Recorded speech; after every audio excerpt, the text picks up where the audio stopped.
Y'all, if Tom Cruise don't do nothing else, he gonna run. Do you think Tom Cruise practiced his run? Tom Cruise got a good run time. And I feel like that is what makes the character of Ethan Hunt kind of stand the test of time for me. Of course, your star is going to have insane plot armor, but I love the fact that Ethan loses. He gets beat.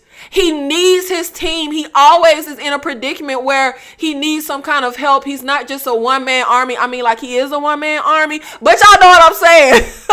Hello, beautiful people. Welcome back to my channel. In this video, I will be ranking all of the movies in the Mission Impossible franchise. With the release of Dead Reckoning Part 1, I thought it would be fun to go back, relive the franchise, and rank all of the movies from all of our adventures with Ethan Hunt, knock list, nuclear launch codes, secret shadow rogue organization, evil AI technology, and a rabbit's foot that I still don't know what it's for or what it do or what it mean. But here we are, and y'all, when I tell y'all, I have done quite a few ranking videos on my channel. This by far is the hardest ranking I have ever had to compile. Y'all, it was excruciating. Like, my brain was about to implode because this is literally one of my favorite franchises, and I genuinely feel like it has been an extremely consistent franchise. So it was so hard to be like,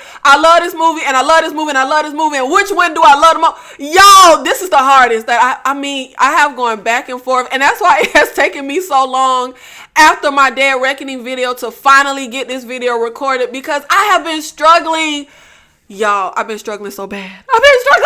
With this ranking. It has been so hard. But of course, it is all just subjective. This is just a ranking of my personal enjoyment, opinion when it comes to the movies in the Mission Impossible franchise. So let me know down in the comments, how would you rank all of the movies in the franchise? All 7 movies, which one of the Mission Impossible movies reigns supreme for you? Also, let me know in the comments, do you think Tom Cruise practiced his run?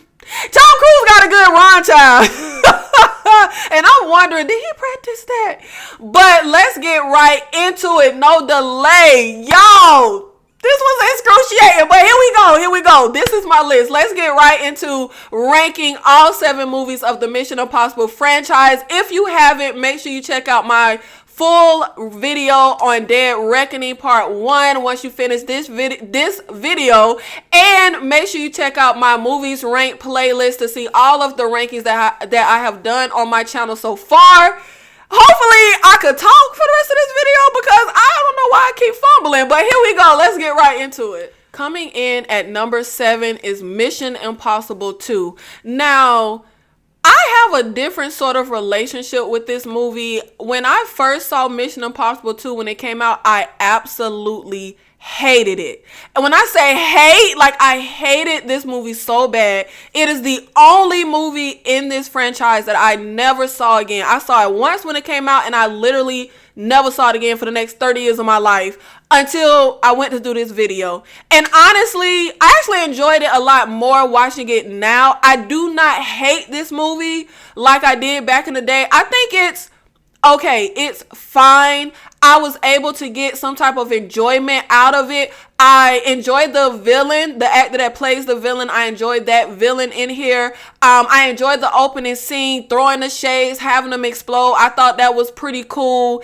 But the dramatics of, like, the slow motion, like the car spinning with Ethan and Thandi Newton staring at each other, I was just like, okay, come on now, child. This is so over dramatic. Like, this is too much. And then when we have, this isn't mission difficult. This is Mission Impossible, Mr. Hunt. Difficult should be a walk in the park for you. I was like, what the hell is what in the world is Anthony Hopkins doing here? It felt like such a waste of his character because he really had nothing to do. I don't know what the hell he was here for. And the whole storyline of recruiting Thandi Newton's character just to pimp her out, that feels very strange to me. The main villain's little sidekick, he feels like such a scrub. But overall, the story is fine. The final showdown, fight on the beach is fine. The action is fine. At the very end, the gun just so happened to be under the sand at Ethan's feet. That feels a little contrived for me, but whatever. That ending is perfectly fine. It's enjoyable enough overall. It's just not my personal favorite. Likely, I will never rewatch this movie ever again for the rest of my life. It just has no rewatch value for me. It was enjoyable enough as I was watching it, but it's not anything I would revisit. I was honestly mostly bored throughout this movie. It just wasn't very engaging. And even though the action is fine, the story is fine, the characters are fine, nothing is memorable, nothing is exciting for me personally. And I don't necessarily enjoy the style of this movie. I understand that for a lot of people, the first Mission Impossible is the one that's kind of a sore thumb in the franchise. It definitely got bigger and bigger with the action. But for me, this one is the sore thumb. The style, it just doesn't fit the rest of the franchise for me. Yeah, I'm not the biggest fan of Mission Impossible 2. I will say, though, I do think it's a solid action movie overall. I can see why people would enjoy it. It's definitely not like a terrible movie by any means. But y'all, it sure used to be terrible to me, though. Like, I used to hate this movie. But it's fine. The showdown at the beach, it was a pretty good little third act final showdown, especially the part where that knife is like right touching Ethan's eye, like it's touching his dang eyelashes. That was pretty good. But yeah, this would have to be at the bottom for me. This was the easiest slot for me to fill, but everything else above this is, y'all, it's really hard. It's really hard. 6 through 1 is when my brain was about to implode. But I definitely respect the effort that was made with Mission Impossible 2. It's just not my personal cup of tea. Coming in at number 6 is going to be Dead Reckoning Part 1. Now, I did really enjoy this, and granted, it could just be at number 6 because it's the only movie that I've only seen it once. I saw it recently, and it could move higher on rewatch, but as of now, this is where this is sitting for me. I enjoyed this movie a lot overall. I definitely think it was a solid story. I love where we went with the evil AI technology. I think that was a really good progression as far as everything that Ethan has had to face in this franchise. It made a lot of sense. It fit perfectly with the time. I love everything we have to face, especially when you have like the ear comms where we think we're talking to Benji, but it's really the AI. All of that was superb. It was brilliant. But the downfall of a lot of this for me would be the character of the thief. She was extremely insufferable and annoying for me. She is literally the first character in this entire franchise that I really just don't like. And when it comes to our second main villain, because the AI is the main villain, but our second tier main villain of Gabriel, he's just fine. I enjoy him throughout the movie. However, he is not very memorable. Honestly, I really can't remember much of what he said or did throughout the movie. I remember his fight when he fights Elsa on the bridge. I remember him on the train, but he's not very memorable. He's just pretty blah. Like, he's an evil person doing evil things with an evil agenda. It just feels very generic for me. And everything else, though, it really works. I definitely love a lot of the action sequences in here, the fight scenes, particularly when we have Ethan fighting Paris and another goon in that really tight alleyway. I love that. I don't like decisions made when it comes to Elsa's character. It's not even that I really enjoyed that character, so I'm mad that they killed her off. It's that they didn't do her justice. Like, she didn't get the proper ending and send off. I feel like she should have done a lot more damage to Gabriel. She is highly skilled. We have seen her really fight and take down a lot of qualified people. It just irked me that Gabriel didn't have one scratch on him. He wasn't hurt in the slightest. I also don't like when you have those just kind of impenetrable villains. Like, Ethan does a lot of death-defying stuff, but he loses. He gets hurt. He gets beat. Gabriel was so impenetrable. Like, he just doesn't lose ahead of everything. And I get it, he has the AI on his side, but when he's physically fighting people, the AI ain't a part of that. Like, I just feel like it should have been a lot more loss for him. But those are just my little nitpicky grievances with the movie. But I mean, the sandstorm shootout, the airport scene, the train sequence, the jumping off the cliff with the motorcycle. We got a lot of great action and sequences and when it comes to Dead Reckoning. So definitely a top tier entry in the franchise. Don't let the fact that it's number 6 fool you. Like, I got love for this, but y'all, this was a hard ranking. Coming in at number 5 is going to be Rogue Nation. Love this movie. Y'all, the insanity of the opening sequence with Ethan Hunt hanging off that darn plane as it takes off. Not just take off, but like it take off and then it's like flying. Yeah, that was insane. I think this is probably my favorite opening sequence. My second favorite opening sequence of the franchise. The introduction of Elsa versus all those goons. When Ethan is tied up, Ethan climbing like that pole with just his hands. Elsa was always jumping on somebody's shoulders. I just loved that character. The opera scene, Luther and Jeremy Renner when they in the car next to Ethan and Benji, that was really funny. The motorcycle like car chase. I love the villain here. Cold, sinister, intelligent. He has some style to him. Definitely not just your regular old everyday generic action movie villain for me. This far in the game though, the mass reveals are pretty obvious but still enjoyable. Elsa versus the Bone Doctor. I love that showdown. That was really good. The underwater card switch scene. I love being under the pressure of like a ticking clock and it don't get no more pressurized than like you can't breathe. So that whole sequence was really good. This is definitely one of the best action movies of all times for me personally. Really enjoyed this one. Coming in at number 4 is Mission Impossible. I will never forget seeing this movie when I was a kid with my mother. We saw this at the movie theaters and I have loved this movie from the very beginning. And I feel like this has aged perfectly for me. I still get a lot of enjoyment out of this. Oh, y'all. This may not be a lot of people's top in this franchise because obviously the action got way more insane. But I feel like I don't need the really crazy, over the top, death defying like action. For me, I enjoy the story we get here. The action here is very top tier and superb. I love the narrative, the characters, the dialogue. Everything works perfectly here for me. This is just the perfect formula for a action movie that stands the test of time. And I enjoy Jon Voight here a lot, even though you can kind of see the twist coming a mile away. I really enjoy Kittredge. I can see you're very upset. Kittredge, you haven't seen me upset. Kruger was trouble from the start. I loved him on the second team. I always enjoy that actor. Jon Voight being dead.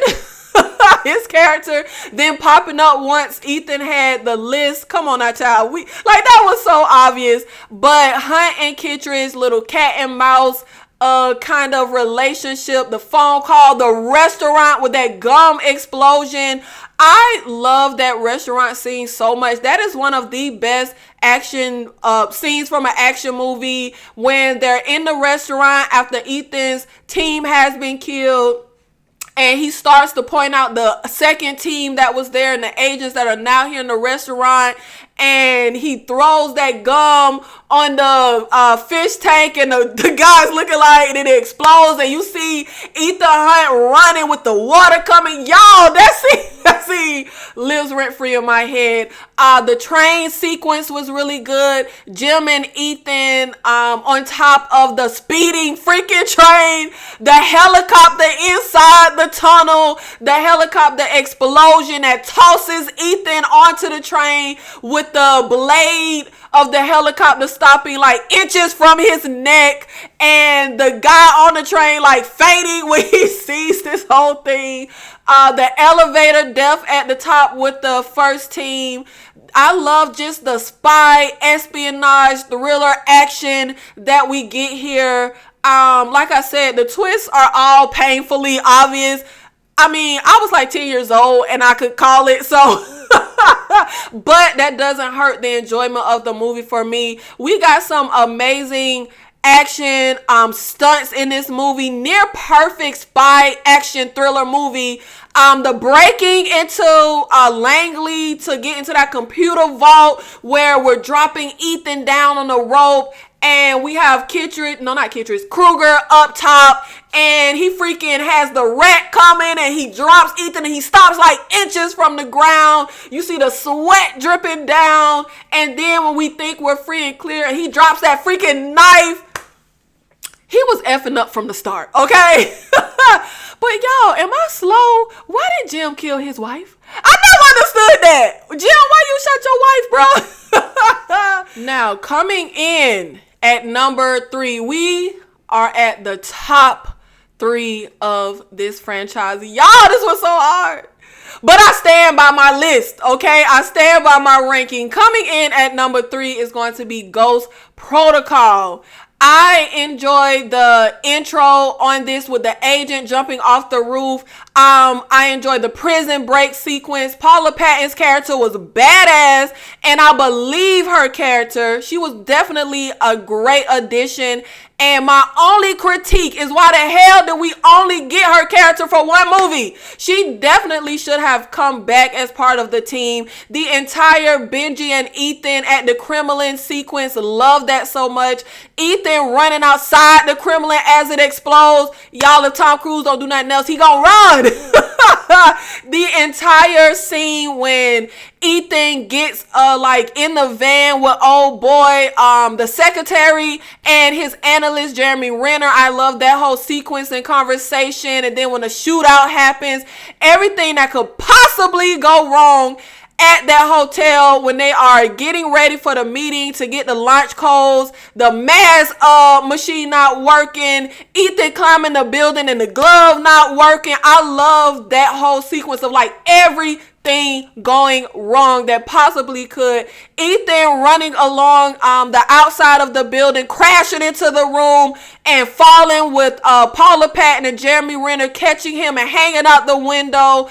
I absolutely positively love the chick fight that we get here. Oh my god, superb fight choreography with that chick fight. One of, like, I want to say like top 3 hand-to-hand fights in the entire franchise was those two girls. The sandstorm chase sequence, the car chase in the sandstorm, the car crashing and hitting the ground like inches away from Ethan. That was so good. Adding in the story of Jeremy Renner being assigned to guard Julia, that felt very unnecessary for me, but whatever. The idiot cop got on my nerves, but whatever. Very lame, forgettable villain here who wanted like peace on Earth by blowing the Earth up first, whatever the hell. Yeah, he was pretty generic, but it didn't hurt the film for me. The fight in the car factory was really good. Great third act sequence here. Ethan like freaking nose diving with the car to get that briefcase. I love how he just kept failing the mission, kept failing, and then in the nick of time, we got it. And I feel like that is what makes the character of Ethan Hunt kind of stand the test of time for me. Of course, your star is going to have insane plot armor, but I love the fact that Ethan loses. He gets beat. He needs his team. He always is in a predicament where he needs some kind of help. He's not just a one-man army. I mean, like, he is a one-man army, but y'all know what I'm saying. Coming in at number 2 is Mission Impossible 3. I don't care. This is my ish. Coming in, I think like 6 years after Mission Impossible 2, I feel like this is when we really revived this franchise, and this was the beginning of taking it to new heights, and we just got bigger and better and bigger and bigger and better. Once we hit Mission Impossible 3, this movie has my second favorite opening sequence of the entire franchise. I feel like that airplane sequence, that's gonna be my number one favorite opening of the franchise, because when I was making this rank, I told y'all this was hard. When I was making this ranking, and I think I literally just said it, I said that was my second favorite, but and y'all, I go back and forth, but I'm going to say the airplane sequence where Ethan is hanging outside the airplane, that's going to be my number one favorite opening sequence in this franchise. And I'm going to put this opening sequence as my number 2 favorite opening sequence of the franchise. I love how the movie opens. We dive right in. We have tension. We have Ethan Hunt, Philip Seymour Hoffman giving us just this masterclass in acting. It was so like nail biting. It felt very on the edge. It felt like the stakes were high. Even though at this point you don't know nothing about what happened on the plane or the rabbit's foot, it's still like, oh shoot, like it, oh God, they did this so well. Having Ethan just training and not in the field, he's engaged. I feel like that was a good place to pick this up at.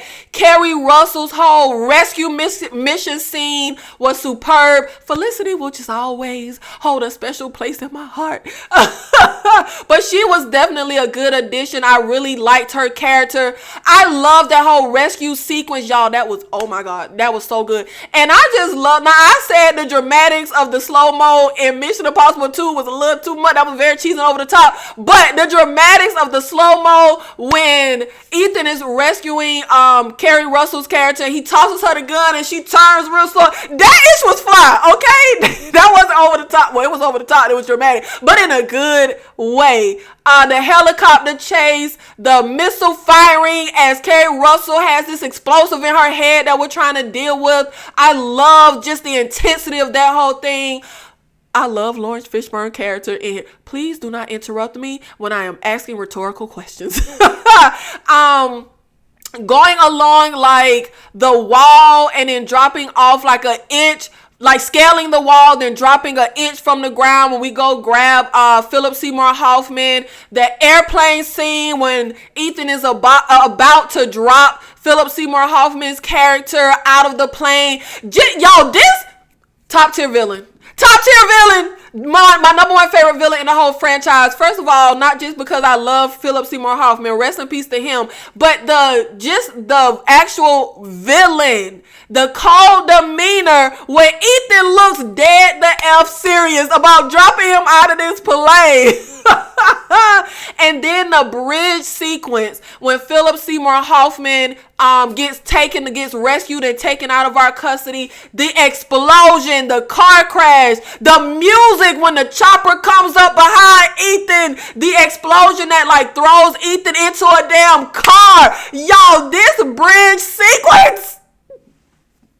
Yo, this is what action is made of, okay? Jumping across like the hole in the bridge, that whole thing was so intense.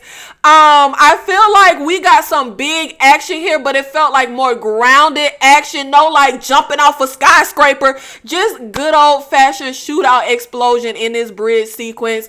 Why that transport truck windshield wasn't bulletproof, I will never understand that. That was sloppy work, IMF. But the rabbit foot heist with Ethan jumping off of the building, flying through the air is like goddamn sick. Sliding down the building, the whole conversation when he's like, what do you mean you can't make it to the roof? Look up, look up, look up. That was so good. The semi truck coming towards Ethan as he's hanging and the car stopping inches away from his face.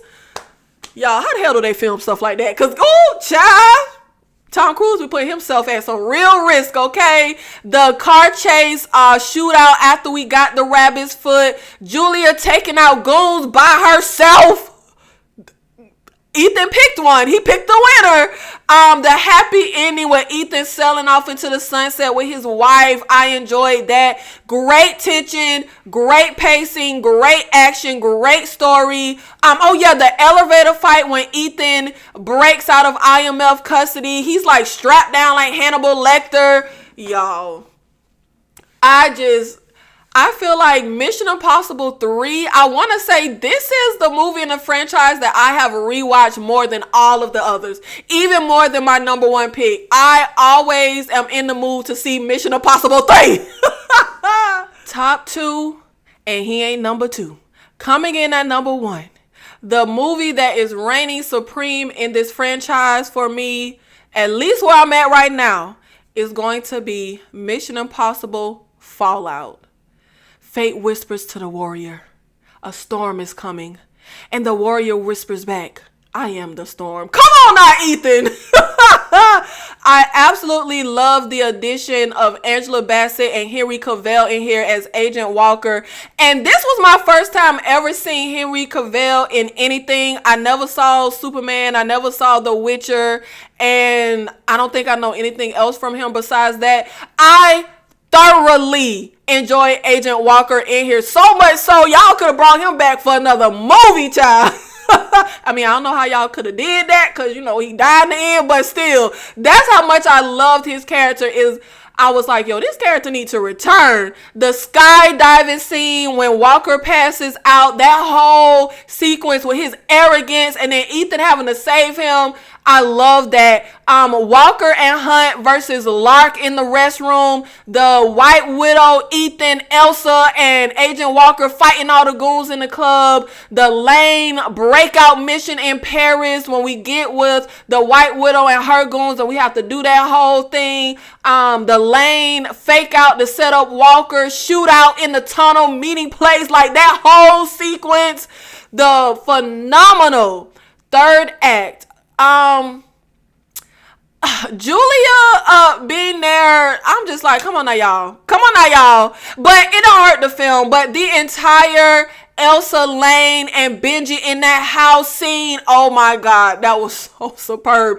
Ethan hanging off that damn chopper when he falls off the chopper, when he trying to climb up. The helicopter chase might be the most intense chase scene in a movie I have ever seen, bar none. Car chase, motorcycle chase, boat chase, helicopter chase. Like, this is the chase, okay? That whole helicopter thing they had going on with the chase and then trying to fight.